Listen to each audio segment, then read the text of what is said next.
Well, the Barbenheimer beef dominated Hollywood all year, but last night's Oscars saw a knockout blow in the cinematic tussle of our age. Oppenheimer sweeping the board, winning Best Director, Best Actor, Best Supporting Actor, and Best Picture, and others. Barbie, on the other hand, dying like a dog, winning only 1 gong from 8 nominations. The solitary win was Best Song for Billie Eilish's What Was I Made For, which you could have said about the movie itself, in my estimation. Unfortunately, Ryan Gosling, film's leading man, managed to show this wasn't even the best song in Barbie, with a barnstorming-like performance of I'm Just Ken. So did the dreaded patriarchy have the last laugh in this battle of the blockbusters? And is this the year that finally proves we've had enough, I like what they've done there, of woke Hollywood? Joining me to debate the biggest night in Hollywood is my Oscar super PAC, Esther Krakau and Ava Santina, and 2 titans of the YouTube movie community, the Critical Drinker and Nerdrotic. Well, we are honoured to have you 2 gentlemen. Thank you very much indeed. Equally honoured to have you 2 ladies here, my resident Barbies. Let me start, Critical Drinker, if I may, with you. So this might be heresy, but I absolutely loathed everything about Barbie. I loathed what it stood for. I loathed what it was. I tried to wade through it and found it unwatchable, man-bashing tosh. But I also found Oppenheimer, and this might be heresy, a beautifully made film, brilliantly acted film, but way too long and bordering on boring. Your thoughts?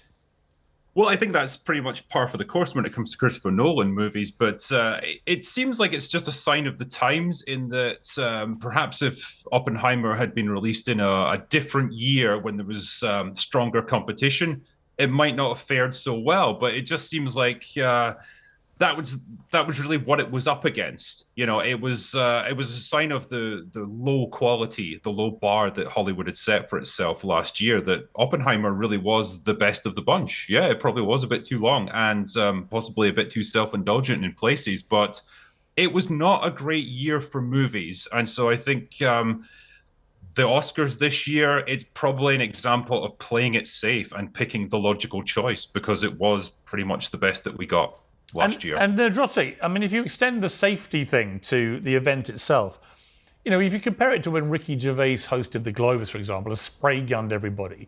Now, Jimmy Kimmel was pretty tame, I thought. The show itself was fine, but I found having 5 previous winners coming up for all the main categories and paying unctuous homage to the new winners and the candidates, the nominees, I found all that got very, very nauseating quite quickly.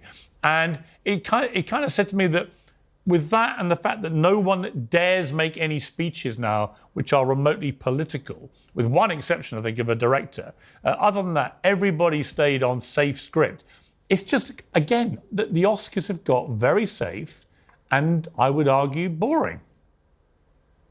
Yeah, that's the worst criticism I have for him. It was just a slog. And the 5 actors coming out, and it was so pretentious and cringe. I couldn't get through it, and I had to actually stop watching it at some point. And it's really hard for Hollywood to fight this giant disconnect they have with their audience when you come out and do something like that. But that, honestly, least offensive thing they've done in a while, and it's clear that they had a talking to. There was, because this is it's a pretty hyper political year, and for them to be quiet was definitely the producers saying tone it down until the end, when they completely blew it and told half their audience that to F off anyway, which is the biggest problem Hollywood has.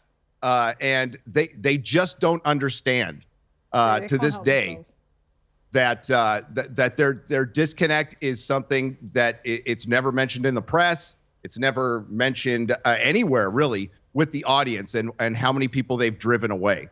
I think that, I don't know if the ratings are going to be great for this. I think they'll be minimal, but it was just boring and pretentious. And I think it's a dying old model. It's a 20th century model that's just had its time. Right. Ava, I mean, Barbie getting flatlined by a movie about an atomic bomb, I found personally quite satisfying. And also the fact that the biggest star of the night connected to Barbie was, of course, Ken, Ryan Gosling. I thought he did the best show with his little performance, is brilliant, but mainly because he has Slash next to him, not Barbie. You know, you replace dumb as a rock Barbie with Slash, one of the great guitar heroes of all time, suddenly the whole thing works, right? And I'm seeing a sequel which will be called simply Ken, and will have dozens of other Kens who are all brilliantly talented and world leaders in all the things that they do. And there'll be one woman, a token Barbie, who's going to be dumb and sits in the corner, and we just laugh at women for the entire 2 hours. How do you think that would go down? Well, I'm sure that a lot of women will go to watch that, and I'm sure that it will make a lot of very clever movie execs a lot of money. But look, I don't really understand why you think I love Barbie or want to speak up for it. What I do care about is... Do you hate Barbie? What I do care about is that Greta Gerwig is routinely looked over. I mean, she made Little Women a few years ago, and that should have been Oscar nominated because it was a fantastic production. Look, it goes to show that women are left out of the conversation because a lot of the time men don't think that it's worth their time to watch a quote-unquote women's film. And I mean, it was enjoyed by women all over the world. If women produce good content, they'll get all the accolades. I don't understand this obsession with Barbie, because Barbie as a character is quite unlikable. She's a complete bitch. She's a rude cow. She treats Ken horribly. I don't understand why you're having this horrible plastic person being kind of the echelon or the upper echelon of the ultimate woman. It's ridiculous. So apart from the fact that she's a horrible character, the film was trash. They spent more money on the marketing than the actual content production, which shows a lot. This idea that women always have to be nominated or you always have to have some diverse category to show that there's progress is ridiculous. This is why Hollywood has suffered so much.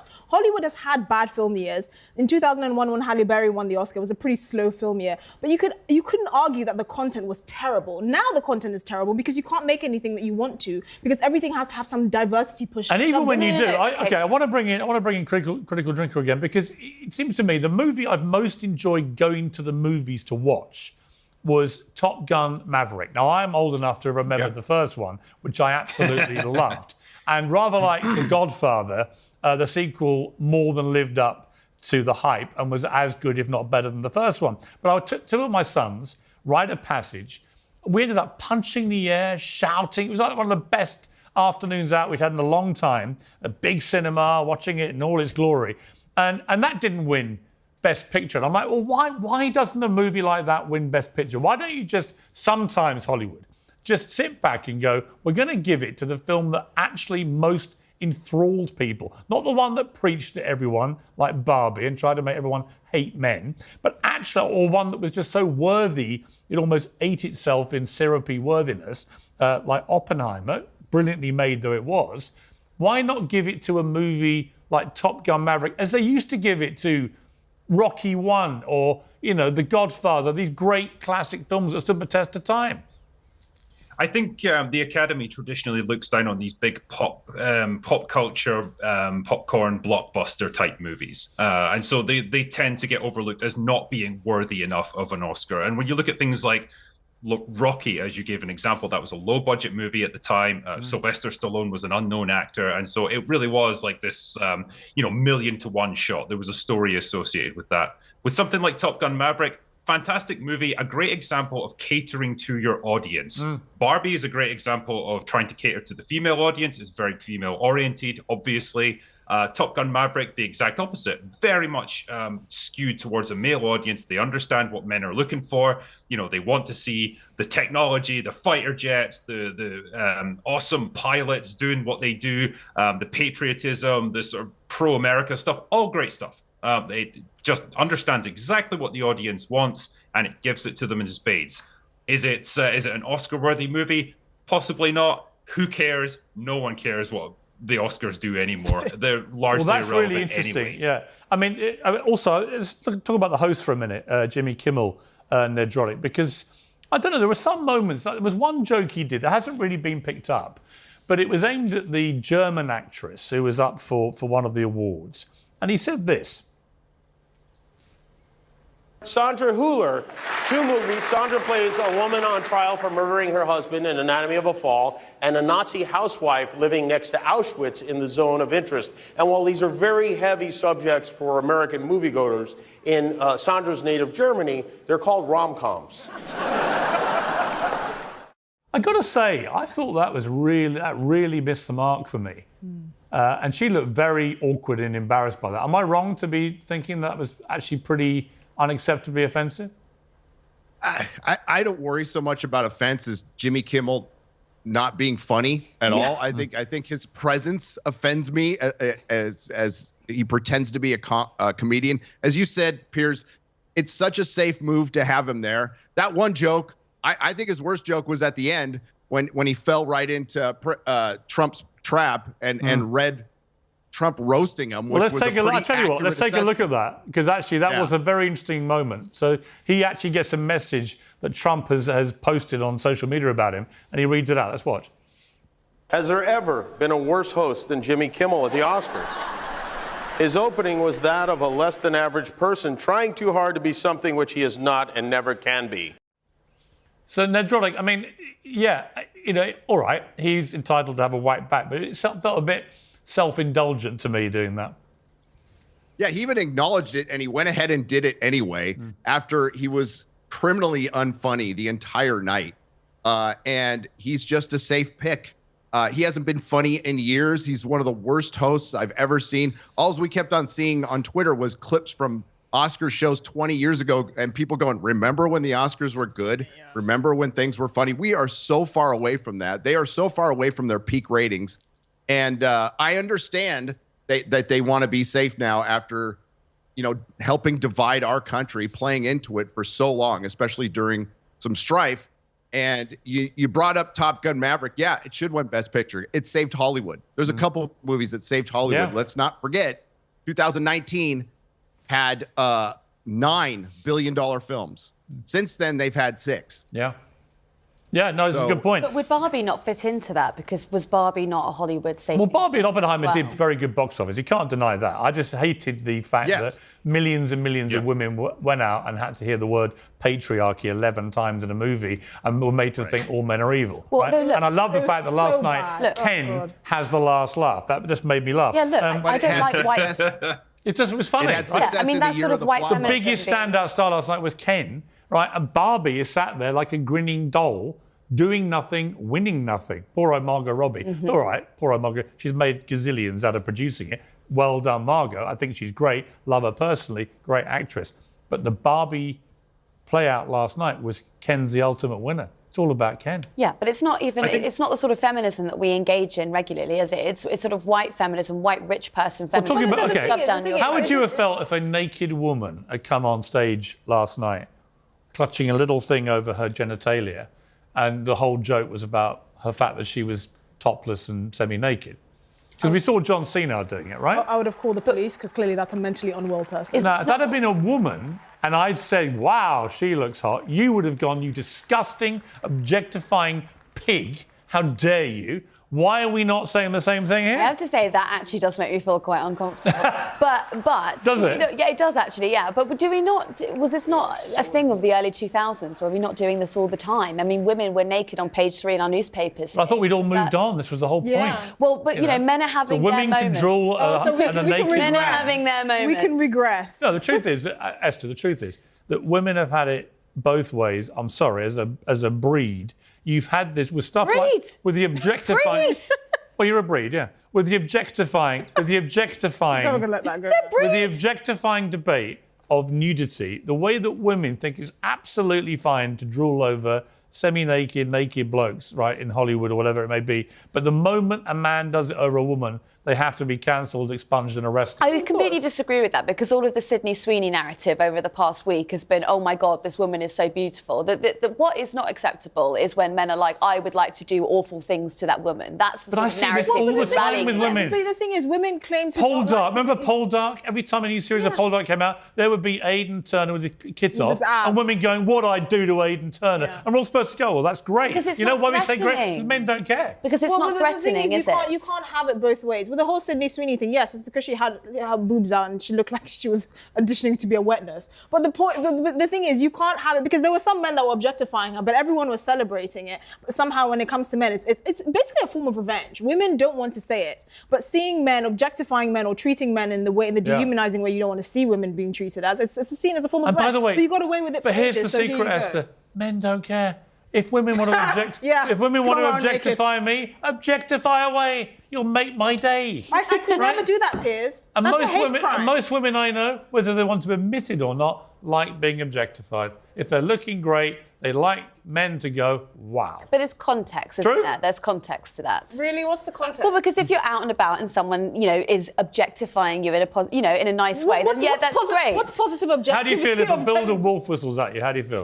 Fine with that. Is that Exactly. that's positive? When has any woman in history ever been genuinely upset by a bunch of builders wolf You don't want to feel threatened by a man, right? I agree. I agree. If it was late at night and then a man is wolf whistling at you, I'm talking about purely the objectification debate. Let me bring the guys back in who are being objectified by their absence from this debate right now. Let me talk to you, critical drinker, about Robert Downey Jr.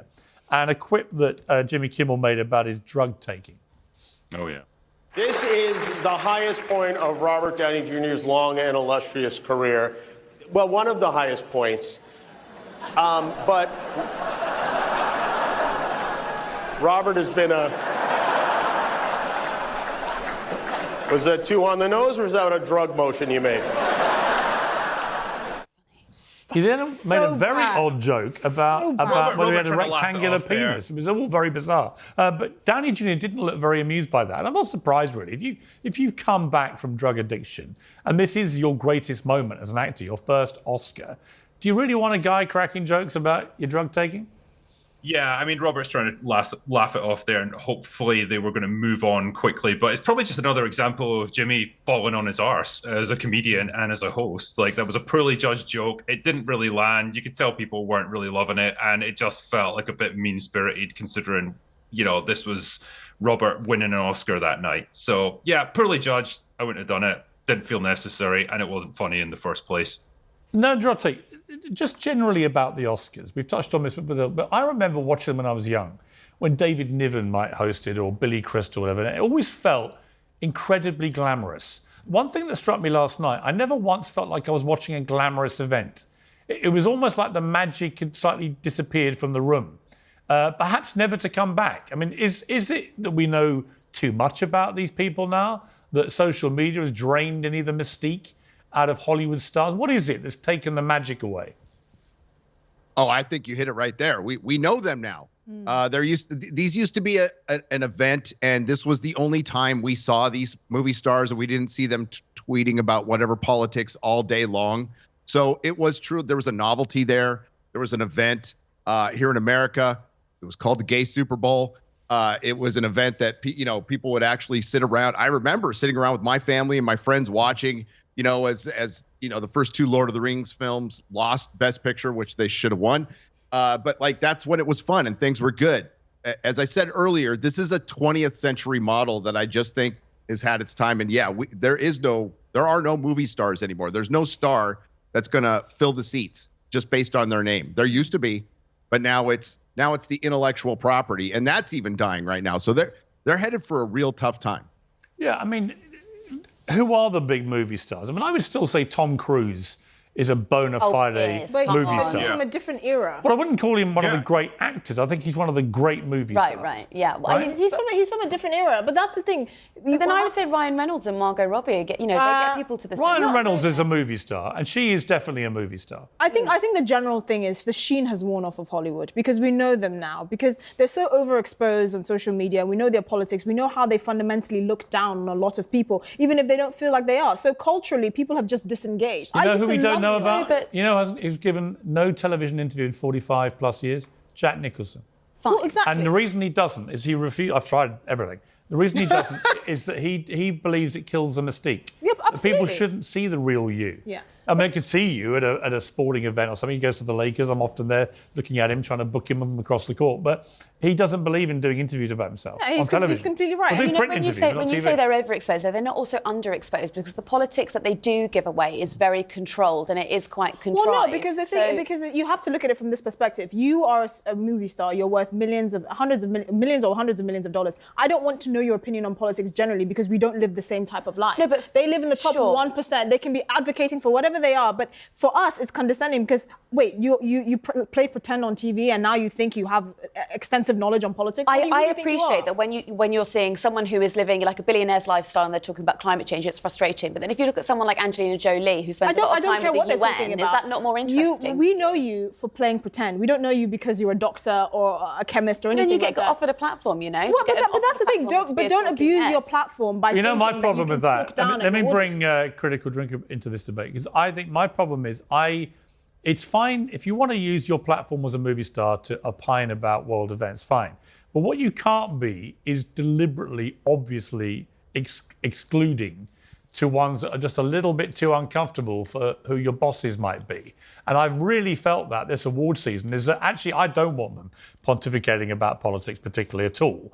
But it's been really noticeable, like I said earlier, that absolutely no star in Hollywood at any awards event has made any comment about the Israel-Hamas war.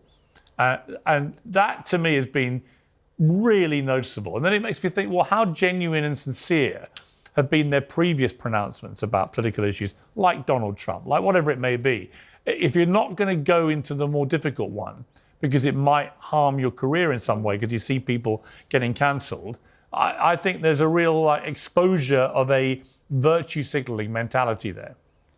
I think so, yeah. With the Israel-Hamas thing, it's a much more divisive issue where people are generally split down the middle. If it's something like, I think Donald Trump is the worst president in history, whatever, that's a safe thing to say in Hollywood. Nobody in the industry is going to. No, but that's my point. It's a safe thing to say in Hollywood, but it would be very divisive. I mean, I remember when I was at CNN debating gun control, for example, and it would get very, very heated and blew up a few times. But I would have big Hollywood stars who would agree to be interviewed and then cancel. I won't name them, because they say, look, Piers, I'd love to come on, but I would probably have to agree with you. And I'm a movie star, and a lot of my business is in Middle America, where they love guns. And I'm just not going to alienate half my audience. And I got that. I respected that. But what I find it hard to respect so much is that none of them are prepared to put their head over the parapet when it's a little bit too, controversial, potentially damaging to their careers. Well, absolutely, yeah. And it's almost like they don't really care that much about any of this stuff. They want the superficial veneer of being concerned about these things and being virtuous, but only so far as it helps their career and it allows them to toe the party line in Hollywood. If it goes against that, they will drop that like a hot brick. Of course they will, because it doesn't help them then. It's about appearing to be good. It's not about actually doing anything good. I think you've touched on a good point. Are they willing to make sacrifices for what they really believe in? And that's the thing. If you told all these celebrities virtue signaling about climate change, actually no more private jets for you, they would shut up tomorrow. They're not willing to sacrifice anything. Talk is cheap, and you never see it more. But not just that, even with Israel Gaza, as Piers was talking about there, you look at Bella Hadid, and she's lost many modelling jobs because she has been explicitly pro-Palestine. So, off the back of that, I think a lot of people are frightened, and that is cowardly. Well, but this is the thing. So they have no convictions. So if you don't have any convictions about things that can actually cost you, why do you talk about anything else? Shut up.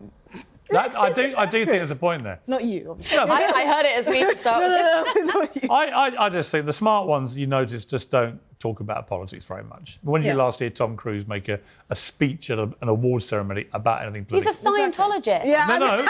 What do you mean? No, he is. But when did he last talk about that? When did he last talk about that on a stage at an award ceremony? Exactly. He doesn't. Yeah. Right? Okay. A lot of them have their weird little peccadillos, not least of which Scientology. But he doesn't talk about it at award ceremonies, and I think that's right.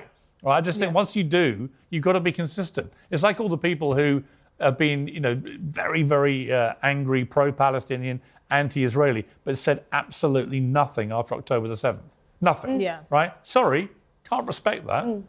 I do if you said that was horrific. And by the way, I think what's happening now is, but not when you're selective in your moral outrage. Let's end on a happier, lighter note. We've come up with the Piersies. Well, I haven't, but one of my producers, Paul, who has a slightly inflamed, if not crazed mind, has come up with the Piersies. So this is just a series of quick, quiet questions. I want answers from all of you. They're pretty straightforward, but they do reveal a mindset, I think, about you, your character, and your view of movies and how they impact on life. So there are various nominations in each category. The first one is the best James Bond. And let's start with you, Critical Drinker. Connery, Moore, or Craig? Connery. It's got to be. As a fellow Scot, I have to support him, and I think he embodied the masculinity of Bond, the danger, the menace, and the cool intellectualism. All of those things were in perfect balance with Connery. Nerdrotic? Connery.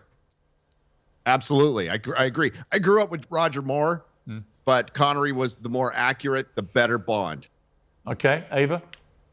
Don't ask me. I'm not good on Bond. It wasn't a film for me. It wasn't a film for me. Even when Daniel Craig went all drippy and wokey. I was, I'm a Pride and Prejudice Little Women kind of girl. I go for the girly movies. You can go and see them now. Bond's not allowed to seduce women. Yeah, exactly. It's that, he gets arrested now. There we go. And he can't shoot villains. I'll tell you what, I'll love the first bad female for their mental health. About that. Definitely Connery. Craig lost it for me when he started crying. See, I'm going to say more because when I was young, I was actually, people said I look like Roger Moore. And he also came up with the best line I've ever heard about doing sex scenes with Bond girls. And I said to him, I interviewed him for my Life Story show, and I said, what's it like? It must be really difficult. And he said, well, Piers, let me put it to you like this, he said. He said, I used to always go up to whichever lady it was before we started filming, and I'd say before the love scene, I'd say, I'd like to apologise in advance if I get overexcited. And then he said, and I'd pause and then say, and I'd also like to apologise if I don't. Oh. Okay, a few more. That's a good way Best Godfather instalment. All right, Critical Drinker. 1, 2, or God forbid 3? No one's going to pick 3. Come on. Probably 2. Just that balance of Pacino and De Niro in the same movie. Superb. The time jumps between the 1912s, the 1920s, and the present day in the 50s and 60s. Great. Seeing how Vito became the man that he was, fantastic. That the dual narrative works so well in that movie. Nerdrotic? Part 1, Marlon Brando. Yeah. Because of Marlon Brando. Yeah, he was fantastic in part 1. And actually, I would add James Caan, whose Sonny Corleone was one of the great characters. Never gets enough credit. Absolutely sensational. Ooh, so good. Okay, you two? The first Have you watched them? I haven't watched the third one. I've watched the first and second installment. The Which first one? one because it had the most memorable lines. Which one? First one? The first one, yeah. Christmas, very drunk, 3. Oh What? no! Oh no! My Really God. drunk, okay? Nobody has ever said they prefer Godfather 3. That's literally... First time in history. That's like saying, do you prefer Chateau Latour or Chateau Lafite? No, Actually, I like a bit of Leapfrog milk. It's like preferring Greece. It's a conversation, you know? Yeah, horrific. All right, that's horrific. Let's move on. Best Director never to win an Oscar. So the nominations are Critical Drinker, Hitchcock, Kubrick, Tarantino, Ridley Scott. Incredible quartet of directors never to win an Oscar. Who's the one that should have done of those 4? That's a tricky one. Kubrick is responsible for some of the most influential movies in the whole history of cinema. But my heart says Ridley Scott, just because I love Blade Runner so much, and Alien, both fantastic movies. So I'd go with him. Okay. Nerdrotic? Kubrick. Because, Hitchcock is the easiest answer, but Kubrick is a master. And he made his Stephen King book better than the book. Okay, I'm going to say Hitchcock. I thought Hitchcock, the fact he never won an Oscar was outrageous. Yeah, that's actually... I think he did end up getting something, but not as director. Then they gave him a Lifetime Achievement or something. But he just, a masterful director. I was going to say Tarantino, but that's because I find his films are the easiest to have cult followings. Yeah. Not Greta Gerwig for you then, no? No, absolutely not. No. Absolutely not. No. Have you got do you even know who these 4 are? I'm going for secret option number 5, Miss Gerwig. All right, best blonde bombshell. Here we go. Critical Drinker, Marilyn or Margot Robbie? Oh, gosh. I've always got an eye for the classics, so I'm going to go for Marilyn. Nerdrotic? Marilyn. All the way. Ladies? The original. Margot, we share a bone structure. Yeah. You do? Yeah, we share. No, you do. Ava? I go for Margot. Yeah. I'm actually, as a deciding vote, I'm actually going to cast Margot Robbie. Yeah. Yeah, I think Great. she's become the biggest female star in the world. Yeah. And I like the fact also there's a lot of brains behind the beauty. Yeah. That she set up this production company and that she's done brilliantly and she's making gazillions. I like that. Okay. And she's alive. Yeah, the last 2. Yeah, exactly. That helps. That always helps. Which helps. All right, last 2. Best Rocky film. There have been 6 Rocky movies. So, Critical Drinker, which one? Man, this is a tough one because I love Rocky 6. I love Rocky Balboa. I think that's such a beautiful way to end the series, and it really redeemed it after Rocky 5. But it's probably going to have to be Rocky 1, realistically. It's just got the absolute magic. It'll never be replicated. Okay, Nerdrotic? Rocky 3. Wow, Mr. T. Love Rocky 3. Mr. T. What's your prediction of the way. fight? Pain. Yes. Love that. He was a great character. I mean, so was Dolph Lundgren in 4. They had great villains. Esther? Not my thing. Not your thing? No, not your thing. No. I'm scared to keep telling these men, but I hated Rocky. I'm so sorry. I'm so You sorry. can't hate Rocky. What is wrong with you? Come on. Why are you like this? I'm being too honest. I'm so didn't sorry. even You get love inspired Godfather by the 3 and first hate one. Rocky. I mean, there's something actually wrong with you. I would say this about the Rocky. I once watched the first 4 back-to-back in the Uckfield Picture House cinema in East Sussex on the south coast of England. Took about 6.5 hours. One of the great 6.5 hours of my life. But gave me a great chance to watch them in sequence. And I always thought... I still maintain that 2 is underrated. 2 is underrated, absolutely. Yes. And obviously ends the way you want it to end at the start of the first one.